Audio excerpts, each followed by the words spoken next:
E aí, meus queridos, tudo bem com vocês? Eu espero muito que sim. Prontos para mais um dia de aula? Vamos lá? Hoje nós teremos duas disciplinas, língua portuguesa e em seguida geografia. Estão prontos? Vamos começar? Nossa primeira disciplina, língua portuguesa. Vamos lá. Primeiro assunto que eu vou estar passando para vocês, lembrando para vocês, é o acento tio. Lembrem que nós já falamos várias vezes de dois acentos anteriores. Nós aprendemos o acento agudo, aquele tracinho. Nós aprendemos o acento circunflexo, né, o chapeuzinho do nome vovô. E agora eu vou apresentar para vocês o acento tio, terceiro, tá bom? Nos nossos estudos, vamos lá. O acento tio nada mais é do que esse sinalzinho aqui, ó, em cima da vogal A. Sempre que você for escrever este acento, você vai escrever em cima da letra A. Nunca escrevam em cima das duas letras. Às vezes é muito normal, quando as pessoas vão colocar o tio, pegar da letra A até a letra O. Isso está errado, ok? O acento tio, ele fica em cima apenas da letra A. Sempre será seguido pela letra O, mas ele não fica em cima da letra O, ou pegando as duas letras, o A e o O. Não, não é assim. Apenas em cima da letra A. E aqui eu trouxe para vocês alguns exemplos para a gente ir entendendo como fica o som, né, da vogal, da sílaba, quando está acentuada com o tio. Primeiro exemplo, fogão. Observa como a gente lê meio assim, como que a gente vai fechar a boca. Fogão. Como que a gente tá assim, dando uma mordida. Gão, né? Vai fechando a boca. Violão. Camarão. Avião. Caminhão. Coração. Pão, certo? Ele deixa um som mais fechado. E quando você pronuncia a sílaba com o acento tio, já fecha a boca, já termina a pronúncia da palavra. Temos aqui mais exemplos: mamão, sabão, leão, macarrão, carvão, alimentação, mão, certo? Então, esse é o acento tio. Em cima, como eu já falei para vocês, ó, aqui em cima da letra A, ok? Apenas da letra A. A sílaba vai ter a consoante e as duas vogais. Todas as sílabas com tio vai ser composta de consoante e as duas vogais, A e O, ok?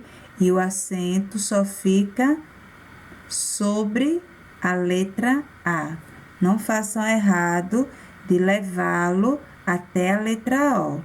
Guardem essa observação na mente, certo? Então, esse é o acento tio. O nome dele é tio, ok? Próximo assunto, e eu já falei disso para vocês, estou aqui só dando uma lembrada, é o uso do S e SS.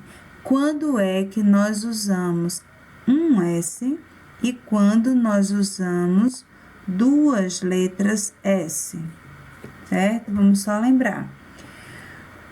Quando é que nós vamos escrever apenas um S? Quando tiver som de Z, né? Lembra que eu já falei para vocês? Quando tiver o som da letra Z. O som é da letra Z, mas nós escrevemos S. Não esqueçam isso. Eu vou voltar a repetir. O som é da letra S, mas nós escrevemos... Aliás, o som é da letra Z. O som é da letra Z, mas nós escrevemos S. E olha aqui os exemplos. Casa. Não teve o som de Z? Casa. Mesa. Casaco. Lousa. Crise. Frase. Base. Todas essas palavras, em todas elas, o S que aparece tem o som de Z. Então, neste caso, nós escrevemos apenas uma letra S. E quando o S continuar a permanecer com seu som natural, isso, crianças, lembrando para vocês que essa regra é para o S no meio da palavra. Quando ele mantém o seu som normal, então nós escrevemos duas letras S. Olha o exemplo. Professor. Olha, sor, som de S. Então, nós escrevemos duas letras S. Pássaro. Olha aqui ele aparecendo, pássaro. Se eu colocasse apenas um S, estou escrevendo, estou meio distraída e escrevo apenas uma letra S. Como ficaria essa pronúncia? Pássaro. Pássaro. E aí ninguém saberia do que eu estou falando, não é? Então, não é assim. Pássaro, dois S's. Para que o S mantenha o seu som normal. Assinar, associar, classificar, compromisso, agressão. Todas essas letras S manteve o seu som original. Então, nós escrevemos duas letras S.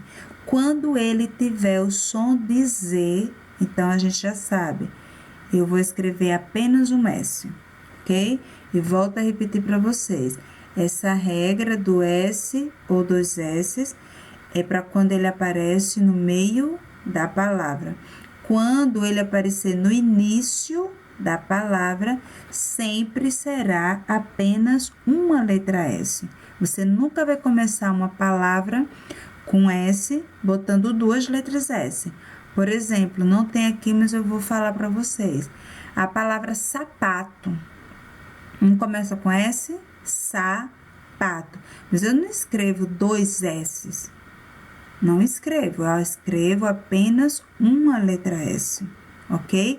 Essa regra de S ou SS é para quando ele aparecer no meio da palavra.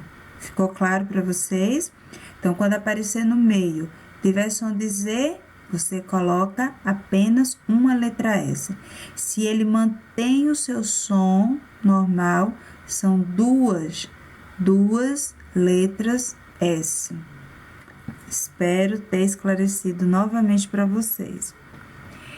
E o terceiro e último assunto, dentro da disciplina da língua portuguesa, eu estou apenas também lembrando para vocês, é o uso do M.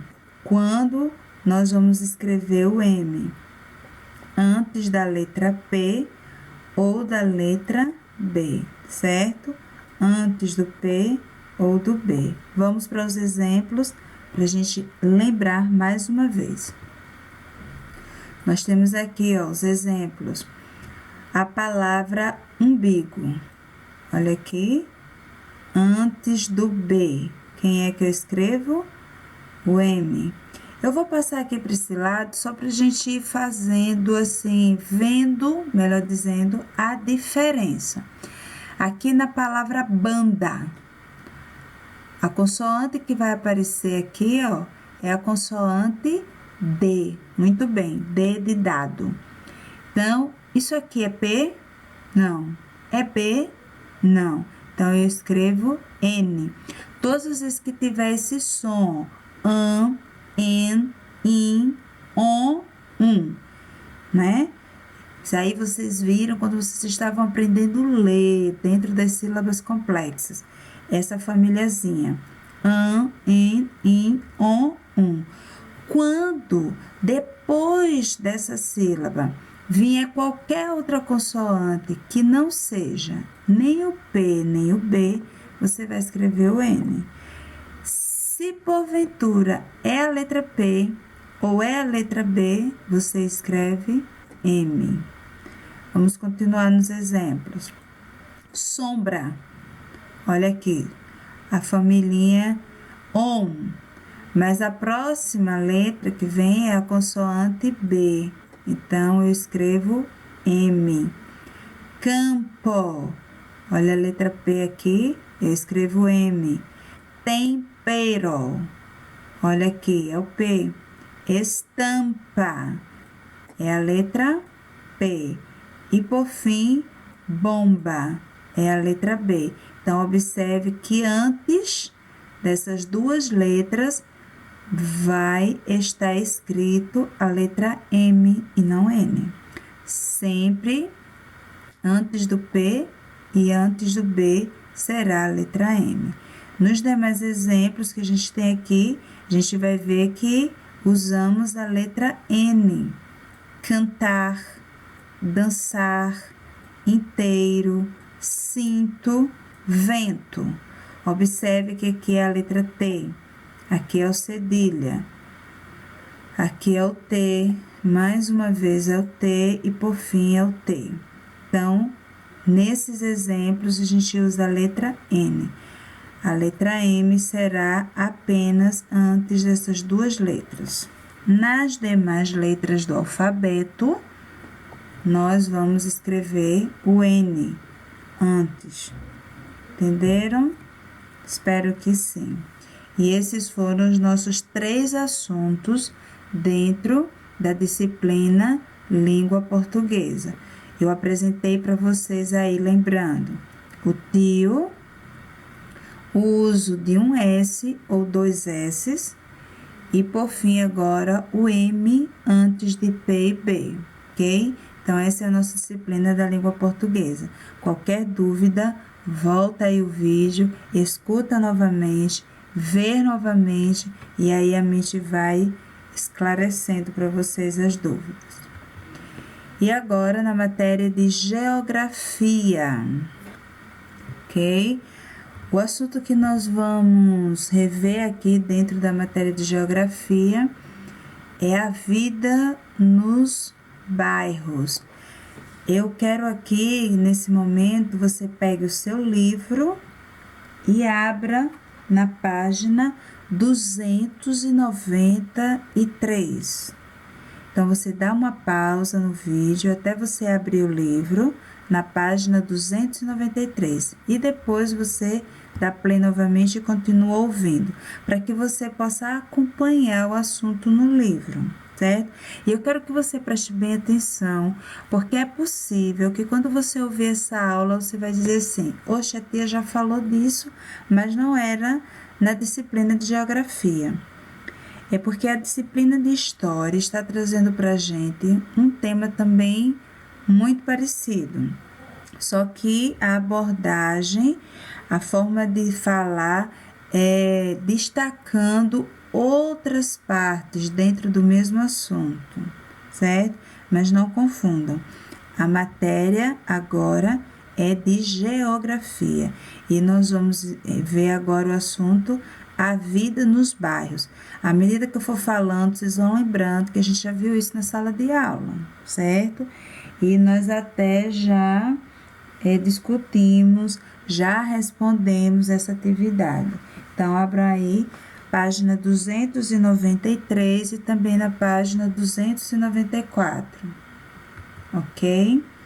Pronto, e o assunto começa falando pra gente sobre as duas opções de vida, né?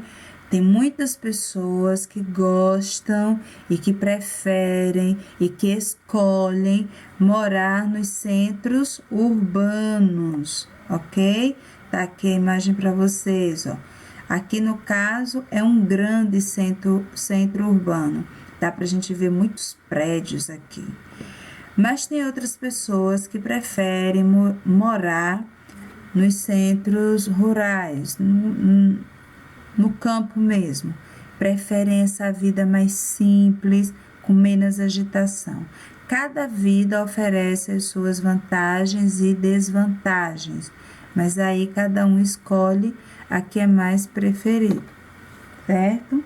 Então, há pessoas que vivem tanto nos centros urbanos, como também há pessoas que preferem morar e moram nos centros rurais, ok? E existem características específicas para cada lugar onde a gente mora. E é isso que eu vou apresentar para vocês agora. Por exemplo, quem mora nos centros urbanos, nas grandes cidades, quais são as duas principais características desses centros? A primeira delas é que o lugar onde as pessoas moram variam. Algumas pessoas moram em casas, outras preferem morar em apartamentos. O que é apartamento? Vocês estão vendo aqui esse prédio? Esse prédio ele é um só, mas várias famílias moram aqui. Várias famílias moram aqui. Esse prédio ele é dividido em casas, certo? E várias pessoas moram aqui dentro. No nosso estilo, como é que a gente mora aqui na nossa cidade? Em casas. A nossa casa é a única. É claro que tem algumas pessoas que têm uma casa com o primeiro andar, com o segundo andar, mas não chega a ser um prédio, certo? São casas. Mas dentro dos centros urbanos, as pessoas têm essas duas opções de moradia. Ou moram em casas, como a nossa, ou moram em apartamentos, que estão dentro desses grandes prédios. É por isso que eles são tão altos assim, né? Porque aqui dentro tem várias casas, uma casa em cima da outra. São chamados de apartamentos. Uma outra característica que só tem nos centros urbanos, aliás, que tem maior quantidade nos centros urbanos do que nos outros centros, são as lojas, os bancos, os hospitais, as escolas, as fábricas e muitas outras coisas. No centro urbano, essas coisas existem em maior quantidade, certo? Por exemplo, aqui na Barra 1, onde a gente mora, porque tem a Ilha da Croa, nós temos 3 opções de escola particular, né? Pelo menos as que mais se destacam. Em grandes centros urbanos, nossa, esse número é muito, muito, muito superior. Existe uma imensidão, muita variedade, entendeu? Então, nos centros urbanos, a variedade das coisas são maiores do que nos centros menores, né? E principalmente quando a gente se refere a centros rurais, certo? Então, essa é uma das características dos centros urbanos. E também podemos dizer que é uma vantagem, né? É uma comodidade a mais. Por exemplo, em grandes centros assim, existem vários bancos, né? Vários. O Banco do Brasil, por exemplo, ele existe em diferentes pontos da cidade, porque são centros grandes. Se existisse apenas um Banco do Brasil, não seria suficiente. A gente vê aqui na nossa cidade, por exemplo, como já se tem uma certa dificuldade, porque não existe tantas opções desses serviços. Por exemplo, aqui na nossa cidade só temos uma lotérica, não é? Não temos Banco do Brasil, a gente tem que ir para São Luís para utilizar os serviços. Então, isso dificulta um pouco, né, a vida, porque hoje em dia a gente usa muito os serviços que esses lugares oferecem. Já nos grandes centros urbanos existem em maior quantidade. Hospitais, aqui não tem nenhum hospital. Nos grandes centros urbanos existe. Fábricas, a gente não tem aqui na nossa cidade, porque ela não é uma cidade de grande porte, entendeu? Existe, a gente escuta aqui falar que existe a fábrica disso, aquilo, outro, mas não chega a ser uma fábrica, não chega a ser como é nos grandes centros urbanos, ok? Então, essas são as duas principais características dos centros urbanos. As pessoas têm duas opções de moradia, casas ou apartamentos, e elas trabalham, o emprego delas estão em lojas, bancos, hospitais, escolas, fábricas e outros meios, tá certo? Esses são os principais meios de trabalho das pessoas que moram nos centros urbanos. E quais são as características do centro rural, né? Da área rural? São duas principais as características. Primeira é o estilo da moradia. As pessoas que moram na área rural, elas moram em casas mesmo.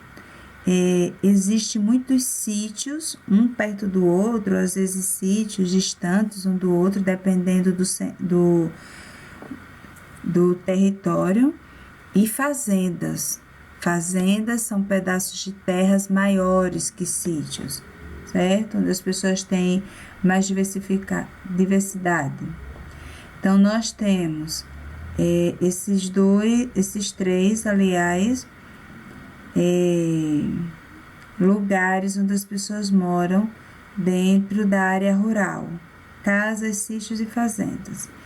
E a outra característica é que essas pessoas vivem muito da plantação de alimento e também da criação de animais. Elas já moram nesses lugares justamente porque amam, gostam dessas duas práticas, de plantar e também de criar. E muitos lugares rurais que existem dentro do nosso país é onde se concentram as grandes produções dos nossos alimentos, certo? Existem grandes agricultores de cana-de-açúcar, que é para fornecer o açúcar para a gente, do feijão, de arroz, da soja, e aí as pessoas, elas optam por morar nessas zonas rurais justamente para poderem cultivar e muitas vezes para vender, certo? Elas não cultivam só para elas moram nessas regiões para plantarem e fazerem a distribuição, e é dessa forma que o alimento chega para quem mora nas cidades. Então, vamos dizer que para quem mora na cidade, existe uma dependência de quem mora na zona rural, certo? Porque quem mora na zona rural é quem planta, colhe e aí faz o envio para a zona urbana, para as pessoas comprarem e terem do que sobreviver. A mesma coisa se dá na questão da criação de animais, né? As pessoas cuidam, criam e moram nesses espaços onde tem muito espaço para criar o boi, a vaca, o porco, que muitas vezes serve de alimento.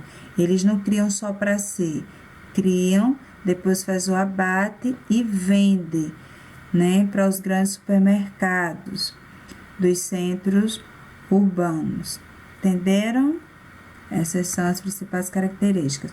E o nosso Brasil, ele é um país que é muito diversificado, ou seja, tem muitas zonas rurais, mas também existem muitos centros urbanos dentro do nosso Brasil, certo? É possível que no estado existam os dois lugares, tanto rural quanto urbano. O Brasil é esse país bem diversificado, certo? Que tem essas duas opções com muita frequência, muito comum encontrar.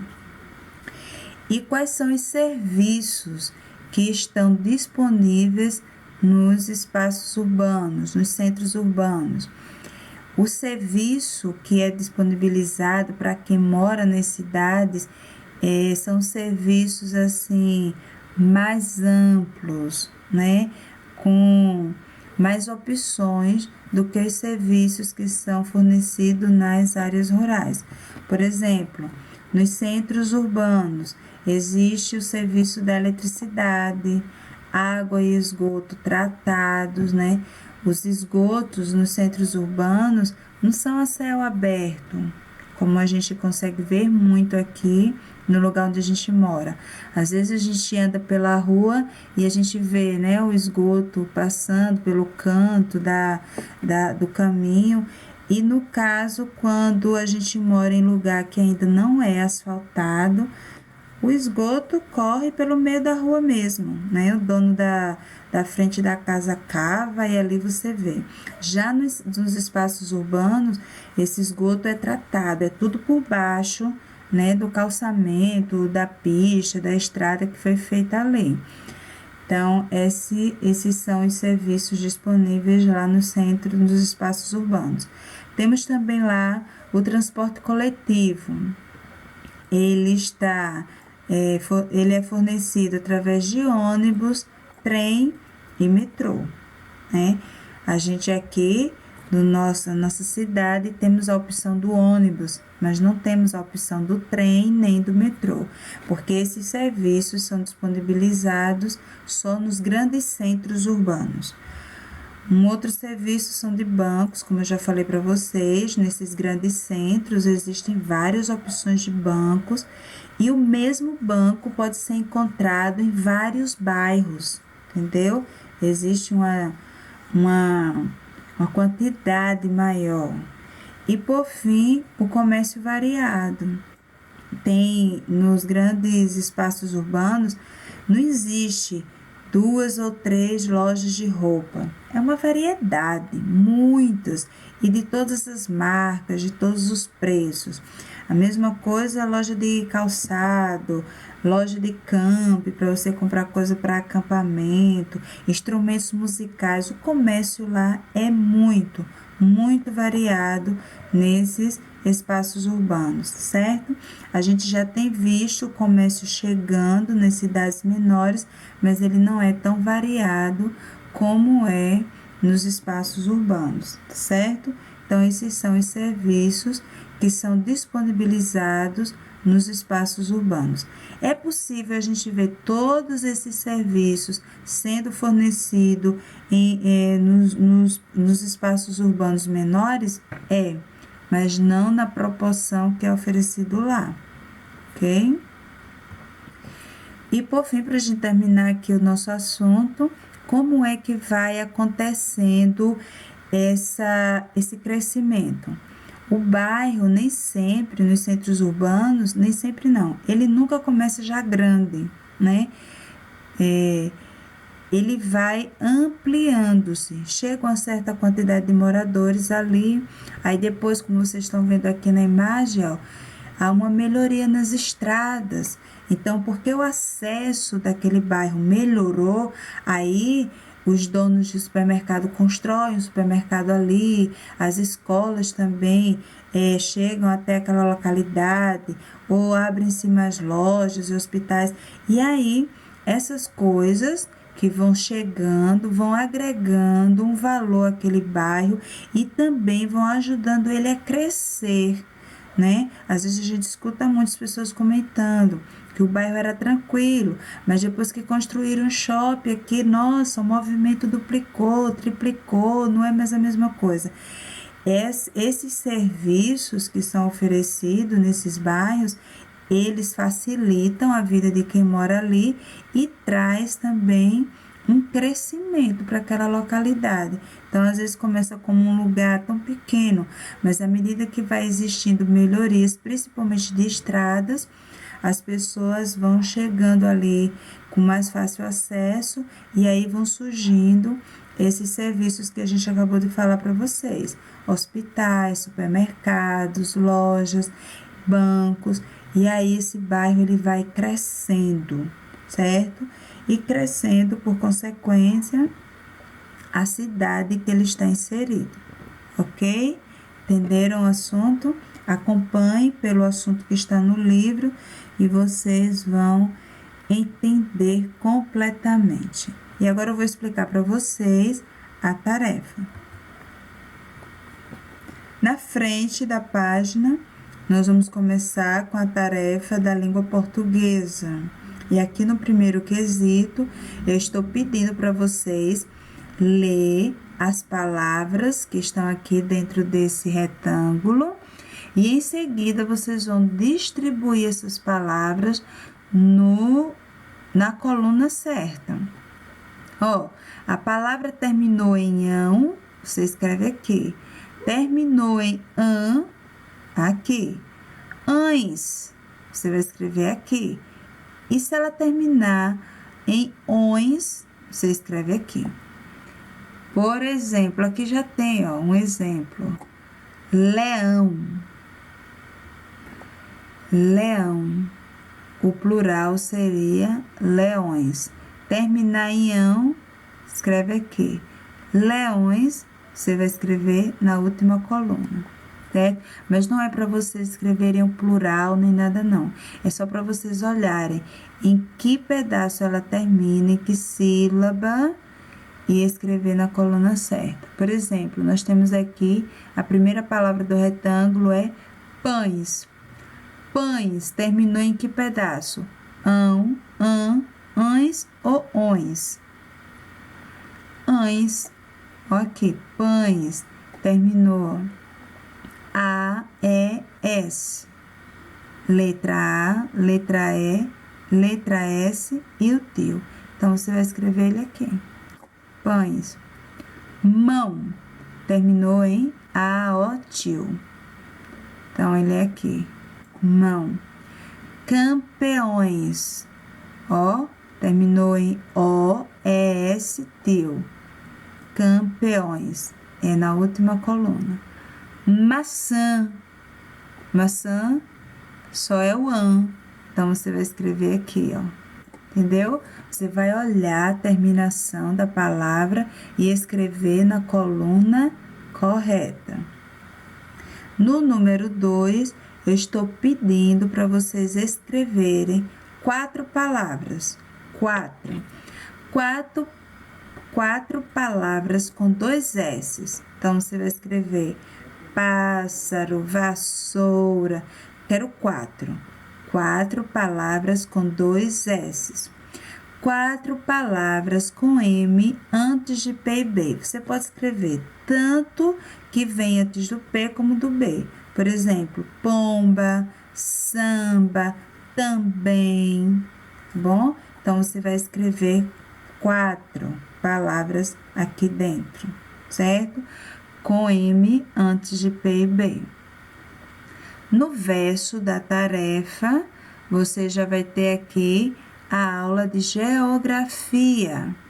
E eu estou pedindo para você procurar nesse caça-palavras as palavras que estão aqui dentro do retângulo.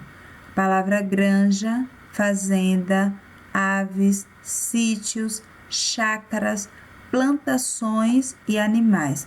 Todas essas palavras estão aqui. Você vai procurar e circular, certo? E aqui na segunda questão, você vai estar com o livro aberto na página 293 e 294 e completar essa sequência aqui, ó. Letra A. Nas cidades, as pessoas geralmente moram em... Eu falei que elas têm 2 opções. Você vai colocar aqui. Localizadas em... Essa casa e apartamento está localizado aonde? Tá também lá no livro. Elas podem trabalhar em... E você vai escrever aqui as opções. Letra B. No campo, o que é que predomina? Você vai escrever. E... Espaços de grandes áreas verdes. Muitas pessoas vivem de alimentos e de animais. Então, você acompanhando pelo assunto que está aí nessas 2 páginas, você vai conseguir completar aqui com a palavra que está faltando. E por fim, no número 3, eu estou pedindo para vocês marcarem o X, certo? Que é que nós encontramos nos centros urbanos. A gente encontra gado na cidade, bancos, eletricidade, ônibus, comércio, hospitais. Você vai marcar um X no que a gente encontra nos centros urbanos. E por fim, você vai marcar um X naquilo que existe, que a gente encontra com mais facilidade nas áreas rurais. Agricultura, pecuária, metrô, comércio, colheita e granjas, que é mais comum aqui a gente encontrar nas áreas rurais. Então, você vai marcar um X. Entenderam? Eu espero que sim. Que Deus abençoe vocês e qualquer dúvida, podem entrar em contato comigo que eu esclareço para vocês, certo? Que Deus abençoe. Até a próxima aula.